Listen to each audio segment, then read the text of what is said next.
৭৮তম স্বাধীনতা দিবস পালন উপলক্ষে গোত্র কার্যসূচি হাতে নিয়েছে জালালপুরের স্মাইল ফাউন্ডেশন নামের এক স্বেচ্ছাসেবী সংগঠন।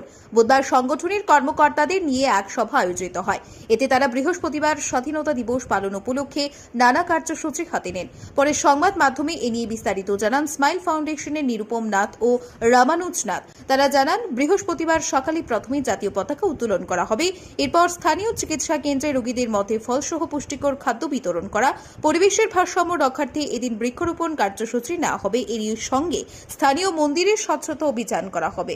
ব্যুরো রিপোর্ট, আজকের বরাক। ৭৮তম স্বাধীনতা দিবস উপলক্ষে প্রতি বছরের ন্যায় জালালপুর স্মাইল ফাউন্ডেশনের পক্ষ থেকে আমরা পতাকা উত্তোলন করব এবং আমরা জালালপুরবাসী আশা করি সবাই জানেন, বিগত 2019 থেকে আমরা স্মাইল ফাউন্ডেশনের পক্ষ থেকে যখন যেভাবে মানুষকে